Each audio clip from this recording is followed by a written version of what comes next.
بسم اللہ الرحمن الرحیم۔ اللہ تیری عبادت کرتے ہیں، تیرے سے مدد مانگتے ہیں۔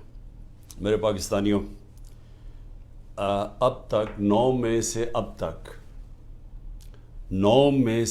تک 150 پیشیاں کر چکا ہوں میں عدالتوں میں۔ 150 کیسز کی پیشیاں میں بھر چکا ہوں عدالتوں میں۔ میرے اوپر 150 کیسز تھے، 145 کیسز تھے 9 مئی سے پہلے، اب وہ تقریباً 165 پہ پہنچ گئے ہیں، اور وہ جو نئے کیسز ہر روز آ رہے ہیں تو یہ بڑی جلدی میں 200 کیسز پہ پہنچ جاؤں گا، ڈبل سینچری ہو جائے گی میری۔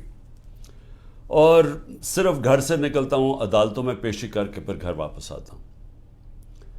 میں یہ آج آپ کے سامنے یہ چیزیں کیوں رکھ رہا ہوں؟ اس لیے نہیں کہ مجھے یہ کوئی کیسز کی وجہ سے میں کوئی کمزور پڑ رہا ہوں یا میں کوئی گھبرا رہا ہوں۔ یہ میں تیار ہوں ہر چیز کے لیے، کہ جب بھی مجھے پتا تھا کہ یہ مافیا کا میں مقابلہ کروں گا۔ مافیا کا مطلب یہ کہ یہ وہ لوگ ہیں، یہ چھوٹا سا طبقہ ہے، یہ ملک کے وسائل کے اوپر کنٹرول کر کے بیٹھا ہوا ہے، یہ آپس میں ملے ہوئے ہیں۔ انہوں نے جب میری حکومت چل رہی تھی تو انہوں نے پورا پروپیگنڈا کیا، میڈیا کے ہاؤسز کے لوگ ان کے ساتھ ملے ہوئے تھے۔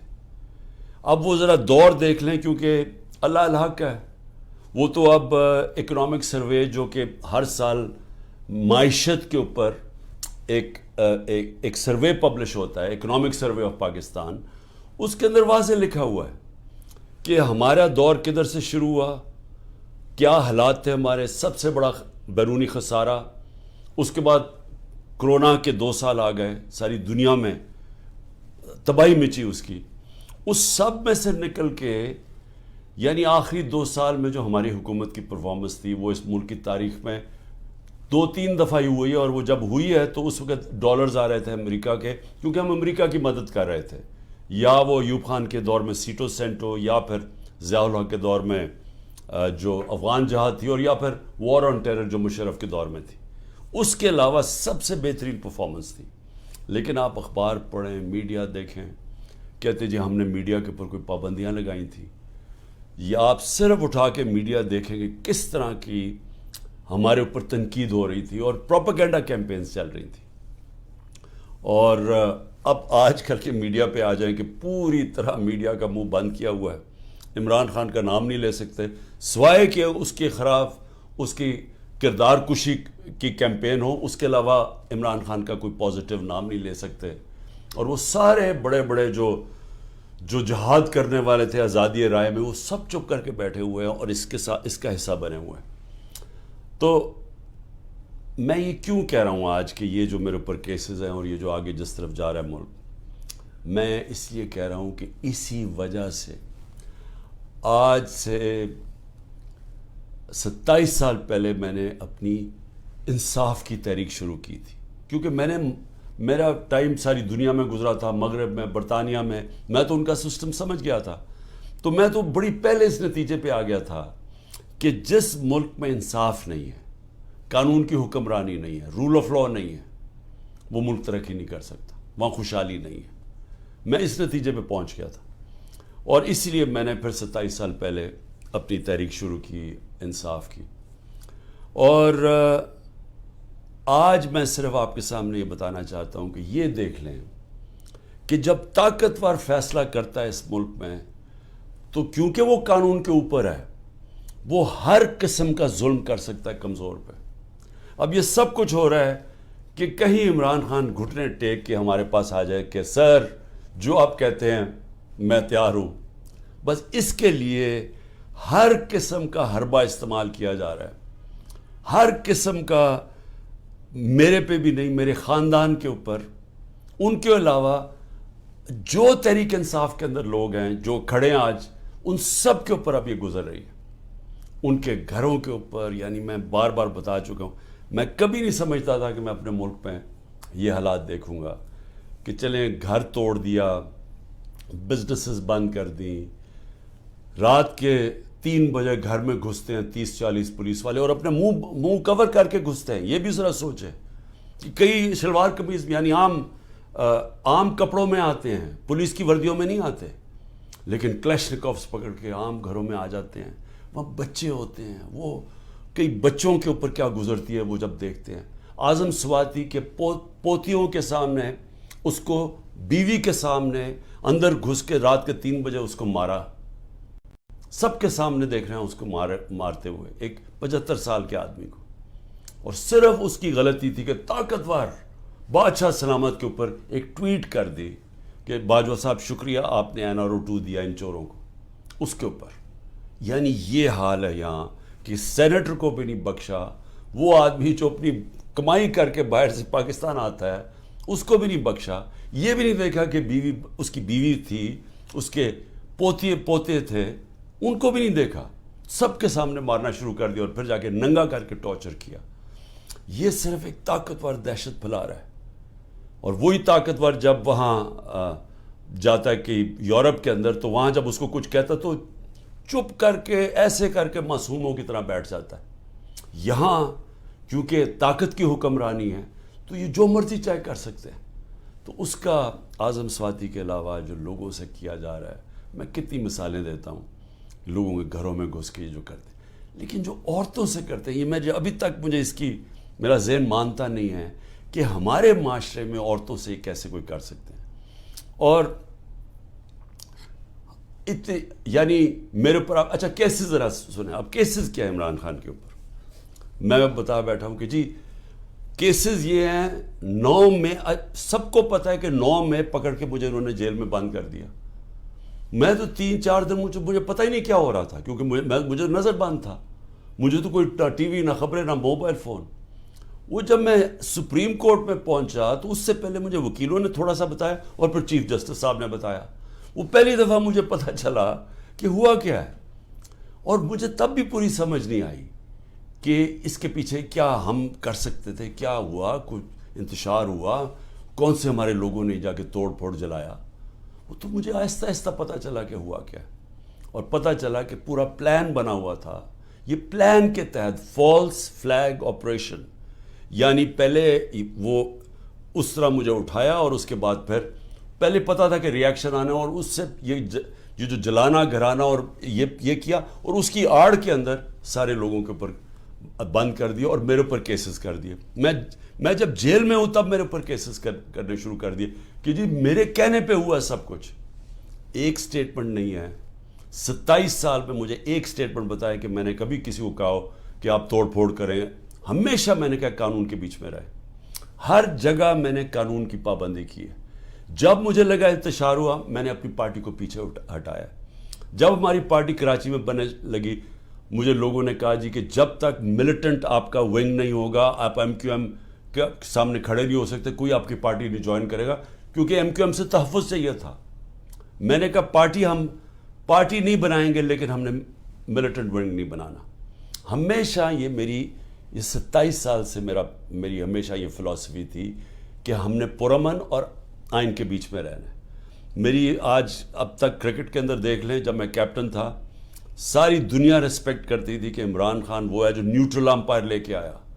یعنی وہ آدمی پہلا کیپٹن تھا کرکٹ ہسٹری میں جس نے کہا کہ ہم اگر جیتیں گے تو ایمانداری سے جیتیں گے. اس سے پہلے ذرا دور دیکھ لیں کہ جب پاکستان جیتا تھا کہتے جی امپائروں کی وجہ سے جیت گیا، چیٹنگ کر کے جیتا ہے. میرا دور دیکھ لیں، آج تک کبھی جب ہمارے اپنے بھی امپائر تھے، کبھی کسی نے نہیں کہا کہ ہندوستان کو ہرایا انہوں نے کہا ہم فیئر اینڈ اسکوئر. آسٹریلیا کو ہرایا انہوں نے کہا کہ ہمیں صاف اور شفاف طریقے سے ہم ہارے ہیں، یعنی چیٹنگ نہیں ہوئی.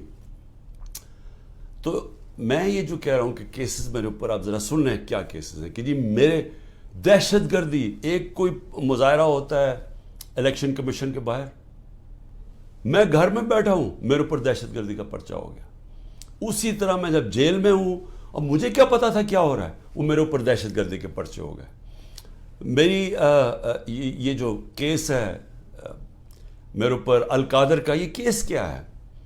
کیس یہ ہے کہ کیبنٹ ایک فیصلہ کرتی ہے اور وہ یہ کہتے ہیں کہ جی مجھے ذاتی فائدہ ہوا. ذاتی فائدہ کیا ہوا؟ القادر یونیورسٹی. القادر یونیورسٹی تو 7 مہینے پہلے شروع ہو گیا تھا کام اس پہ، وہ تو مکمل بھی پہلے ہو گئی تھی. تو مجھے کیسے اس کیبنٹ کے فیصلے سے فائدہ ہوا ہے، اور القادر یونیورسٹی سے مجھے کیسے فائدہ ہوا ذاتی طور پہ؟ یعنی شوکت خانم 9 ارب روپیہ اکٹھا کرتا ہے ہر سال، مجھے ذاتی طور پہ کیا فائدہ ہے؟ وہ تو ٹرسٹ ہے۔ اور اسی طرح کبھی کسی نے یہ نہیں پوچھا کہ جو انگلینڈ کے اندر جو NCA کی ڈیل تھی ملک ریاض کی، جو 190 ملین پاؤنڈ آیا تھا یہاں ملک ریاض کا، کسی نے نہیں پوچھا کہ اس کے اندر سے 18 ارب تو اس نے دیا تھا حسن نواز کو اس کا گھر خریدنے کے لیے۔ 18 ارب روپے کا گھر خریدا ہے ون ہائیڈ پارک لنڈن کے اندر۔ پوچھا کسی نے کہ اس کے پاس پیسہ کدھر سے آیا؟ کبھی کسی نے پوچھا ہے کہ یہ جو ان کے 4 مہنگے مے فیئر میں اپارٹمنٹ ہیں جس کا انکشاف پینما کے جو دنیا میں انکشاف ہوا تھا، انٹرنیشنل انکشاف پینما کا، کبھی پوچھا ہے آج تک ان کے پاس پیسہ کدھر سے ہے؟ کبھی کہتے جی قطری خط دے دیا کہ جی وہ قطری کے شہزادے کے باپ نے اور ان کے میاں نواز شریف کے باپ نے کوئی فیصلہ کیا تو دونوں مار گئے، تو پتہ ہی نہیں کہ پیسہ کدھر سے آیا۔ پھر کبھی وہ کلیبری فونٹ آ گئی کہ ایک فراڈ کانٹریکٹ دکھا دیا، وہ اس فونٹ کے اندر لکھا ہوا جو اس وقت ایجاد ہی نہیں ہوئی تھی، وہ اس سے اگلے سال آئی تھی، وہ جھوٹ پکڑا گیا مریم نواز کا، وہ کوئی اس کے اوپر کیس نہیں ہے۔ کبھی کسی نے یہ نہیں پوچھا کہ وہ جو چودھری شوگر مل کا 80 کروڑ روپیہ دکھایا تھا کہ جی کسی دبئی کے بزنس مین نے بھیجا ہے، وہ دبئی کے بزنس مین نے نیب کے اندر لکھ کے دیا کہ میں نے پیسہ نہیں بھجوایا۔ تو یہ سارا منی لانڈرنگ کوئی انہوں پوچھتا نہیں ہے۔ میرے اوپر ڈالا ہوا ہے توشہ خانہ کا۔ توشہ خانہ میں ذرا پہلے یہ تو پوچھیں کہ آصف زرداری نے 3 گاڑیاں لی توشہ خانہ سے، نواز شریف نے 1، مریم نواز نے 1، جو کہ توشہ خانہ میں نے ڈکلیئر کی۔ گاڑی لینا غیر قانونی چیز ہے، گاڑی نہیں نکال سکتے آپ، کوئی پوچھ نہیں رہا ان کو۔ آصف زرداری کے اوپر وہ جو فیک اکاؤنٹ کیسز تھے، اربوں روپے کا پیسہ جو شروع کیا تھا طریقہ نواز شریف نے حدیبہ پیپر مل میں کہ یہاں سے چوری کر کے پیسہ ہنڈی والی سے باہر بھیجو، ادھر سے ریمیٹنسز دکھا کے پاکستان لے آؤ، وہی پیسہ بلیک کا پیسہ وائٹ کر لو۔ خود ہی قانون بنایا کہ جو باہر سے ریمیٹنس ہے کوئی سوال نہیں پوچھ سکتا۔ وہ حدیبہ پیپر مل کے جو کیس تھا اس کے اوپر BBC کی ڈاکیومنٹری بنی، اسحاق ڈار نے 164 کا بیان لکھوایا کہ کیسے وہ پیسے ان کے منی لانڈرنگ کر کے بھیجتا تھا۔ وہ قاضی فیملی جو لنڈن میں بیٹھی ہوئی تھی اس کا پورا بیان ہے۔ تو وہی طریقہ سارا ابھی تک، وہ شہباز شریف کا جو ہمارے دور میں پکڑا گیا، ایک ہی تو ہمارے دور میں ہوا تھا شہباز شریف کا جو کیس، وہی شہباز شریف کے کیسز کہ یہاں سے 8 ارب روپیہ اس کے جو منگوایا وہ فیک اکاؤنٹس تھے سارے، کوئی پاپڑ والا، چینی والا، زرداری کا بھی وہی تھا۔ تو کوئی ان کو پوچھنے والا نہیں ہے کہ یہ اوپر بیٹھے ہوئے ہیں، یہ کیسز ہیں۔ اور عمران خان کے اوپر کیس کیا ہے کہ جی اس نے وہ القادر یونیورسٹی جو ٹرسٹ چل رہا ہے جس میں سارا پیسہ وہیں کا وہیں ہے، عمران خان کو کیا فائدہ ہے؟ یہ کیس بنایا، ابھی میری بہن کے اوپر کیس بنایا، یہ میں پھر سے بتا چکا ہوں، کہتے جی 6 ارب روپے کی زمین خریدی جب عمران خان پرائم منسٹر تھا، وہ چیک سے زمین خرید وہ پیسے دیے ہیں، وہ 6 کروڑ کی زمین تھی، 45 لاکھ روپیہ اس کے اوپر ٹیکس دیا ہوا ہے، وہ سارے چیکس ہیں۔ اور کب خریدی؟